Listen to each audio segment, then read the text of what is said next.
కేంద్ర ప్రభుత్వం ఇటీవల జీఎస్టీ రేట్లలో చేసిన తగ్గింపు నిర్ణయం దేశంలోని ఆటోమొబైల్ పరిశ్రమకు ఊపిరిపోసింది. పండుగ సీజన్ను పురస్కరించుకుని ఈ పన్ను కోత ప్రకటించడం వినియోగదారుల్లో కొనుగోలు శక్తిని, ఉత్సాహాన్ని పెంచి ఫలితంగా ఆటోమొబైల్ అమ్మకాలు ఊహించిన విధంగా రికార్డు స్థాయిలో పెరిగాయని పరిశ్రమ వర్గాలు, ఆర్థిక నిపుణులు విశ్లేషిస్తున్నారు. కేవలం జీఎస్టీ తగ్గింపు ప్రకటించిన కొన్ని వారాల వ్యవధిలోనే వాహన విక్రయాలు ఆకాశాన్ని తాకాయి. ఈ పండుగ సీజన్లో దేశవ్యాప్తంగా జరిగిన అమ్మకాల గణాంకాలు అత్యంత ఆశ్చర్యకరంగా ఉన్నాయి. అందుబాటులో ఉన్న సమాచారం ప్రకారం ఈ కాలంలో భారతదేశంలో ప్రతి 2 సెకన్లకు ఒక కారు అమ్ముడైంది.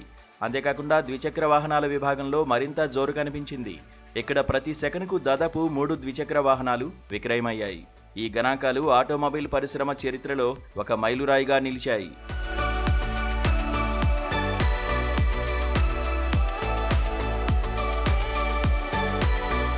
సాధారణంగా పండుగ సీజన్లో వాహనాల అమ్మకాలు పెరుగుతాయి. అయితే ఈసారి పెరుగుదల గత రికార్డులన్నింటినీ అధిగమించింది. జీఎస్టీ రేట్లలో కోత ఫలితంగా వాహనాల తుది ధరలు తగ్గడం వినియోగదారులకు, ముఖ్యంగా దిగువ మధ్య తరగతి వర్గాలకు కొనుగోలు చేయడాన్ని మరింత ఆకర్షణీయంగా మార్చింది.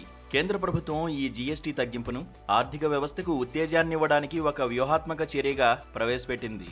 తయారీ రంగం, వినియోగం మందగించిన సమయంలో ఈ చర్య ద్రవ్యోల్బణ ఒత్తిడిని తగ్గించడంలోనూ, డిమాండ్ను పెంచడంలోనూ ముఖ్య పాత్ర పోషించింది. జీఎస్టీ తగ్గింపు వల్ల వాహనాల ఎక్స్ షోరూమ్ ధరలు సగటున 2% నుంచి 5% వరకు తగ్గాయి. ఈ ధరల తగ్గింపు దీర్ఘకాలంగా వాహనం కొనుగోలు చేయాలని ఎదురుచూస్తున్న అనేక మంది వినియోగదారులను ముందుకు కదిలించింది. ఒక సెకనుకు 3 వాహనాలు అమ్ముడవడం అనేది చిన్న పట్టణ, గ్రామీణ మార్కెట్లో డిమాండ్ ఎంత బలంగా ఉందో సూచిస్తుంది.